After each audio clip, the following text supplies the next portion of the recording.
এই তুমি কি একরকম ডিমের কারি, ডিমের ঝোল এই রকম খেয়ে বোর হয়ে যাচ্ছ? তাহলে বলবো এই হিঙ্গে ডিমের কারি একবার খেয়ে দেখো। প্রথমে 3টে ডিম 3জনের জন্য নুন দিয়ে সেদ্ধ করতে দিচ্ছি। নুনটা অবশ্যই দিতে হবে, কারণ হচ্ছে নুন না দিলে খোসাগুলো সুন্দর করে ডিম থেকে ছাড়ানো যাবে না। খোসার সঙ্গে যদি ডিমগুলো উঠে আসে না, দেখতে যেন কেমন লাগে, তাই জন্য নুনটা অবশ্যই দিও।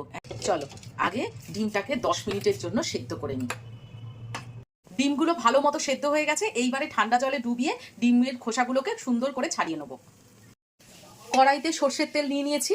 এইবারে ডিমগুলোকে হলুদ, নুন আর লঙ্কার গুঁড়ো দিয়ে সুন্দর করে মাখিয়ে ভেজে নেব। একটু লাল লাল করেই ভাজবো। ডিমগুলো লাল লাল করে ভাজা হয়ে গেছে। এইবারে ডিমগুলোকে তুলে ওই তেলের মধ্যেই দিয়ে দেবো আলুগুলো খুব সুন্দর করে ভাজবো। আলু ভাজার জন্য যথারীতি হলুদ আর নুন দিয়ে দেবো। লো ফ্লেমে আস্তে আস্তে করে আলুটাকে ভাজবো, যাতে ভেতরটাও খুব সুন্দর করে ভাজা হয়ে যায়। দেখো আলুগুলোকে কত সুন্দর করে ভেজেছি, আর বেশি জল দিয়ে ফোটাতেই হবে না, একদম আলুগুলো নরম হয়ে গেছে। এইবারে আলুগুলোকে তুলে রাখবো। অবশিষ্ট তেলের মধ্যেই দিয়ে দেবো পেঁয়াজ কুচি। পেঁয়াজটাকেও ভালোভাবে ভেজে নেবো।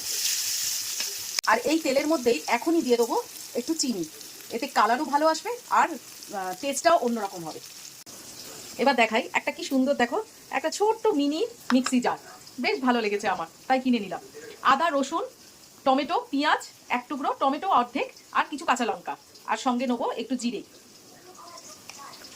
এই ছোট ছোট মশলাগুলো বাটার জন্য না এই ছোট ছোট মিক্সি জারগুলো দেখে বেশ ভালো লাগলো, তাই কিনে নিলাম। এবার এটাকে পেস্ট করে নেবো। পেঁয়াজগুলো ভাজা হয়ে গেছে। এইবারে এই পেঁয়াজের মধ্যেই দিয়ে দেবো এই পেস্টটা। এবার এই পেস্টটা দিয়ে খুব ভালো করে কষে নেবো। নুন আর দেবো না, অনেকগুলো জায়গায় নুন দিয়েছি, তাই জন্য নুনটাকে একটু স্কিপ করব, পরে যদি লাগে তখন দেবো। কালারের জন্য দেবো কাশ্মীরি লাল লঙ্কার গুঁড়ো। তো হিঙ্গি ডিমের কারি, তাই জন্য কিন্তু আমি এখানে কোনো গরম মশলা দিলাম না। মশলাটা খুব সুন্দর করে কষানো হয়ে গেছে। এই দিয়ে দিলাম একটু গরম জল। বেশি ঝোল ঝোল করবো না, এটা এই রান্নাটা একটু মাখা মাখা হবে। হালকা ফুটে উঠেছে, এর মধ্যেই দিয়ে দিচ্ছি আলু আর ডিমগুলো। এইবারে লো ফ্লেম করে ঢাকা দিয়ে দেবো। যেরকম সাধারণত ডিমের ঝোল ফোটে, এখানে সেই রকমই ফুটছে। একদম শেষের দিকে আলুও সেদ্ধ হয়ে গেছে, খুব সুন্দর করে আলুর মধ্যে রস কস সব ঢুকে গেছে। এইবারে আরেকবার ঢাকা দিয়ে দিলাম। আর এই পাশে হচ্ছে আসল টুইস্ট। কেন হিঙ্গি ডিমের কারি বলেছি দেখো, আমি কিন্তু গরম মশলা প্রথমেই বলেছি দিইনি, এর কারণটাই হচ্ছে এটা। 1 চামচ ঘি দিলাম, তার মধ্যে দিলাম হিং। এই হিংটা দেওয়ার জন্যই কিন্তু আজকে তরকারিটার নাম হয়েছে এইরকম। আর সঙ্গে দিলাম একটু কাঁচা লঙ্কা আর কারি পাতা। জাস্ট এইরকমভাবে একটু খেয়ে দেখো, দেখবে মুখটাও ছেড়ে যাবে, একটু অন্যরকম হবে আর খেতে দুর্দান্ত লাগবে। ঘিটা অবশ্যই দেওয়ার চেষ্টা করবে, ঘি দিলে তবেই কিন্তু স্বাদটা আসবে, না হলে কিন্তু সাদা তেলে এই স্বাদটা পাবে না।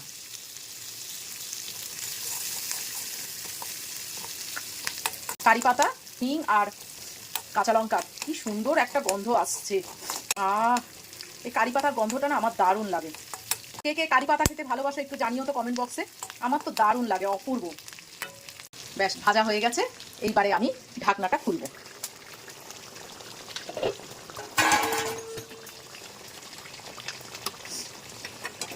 এইবারে পুরো জিনিসটা ঢেলে দেবো এর মধ্যে।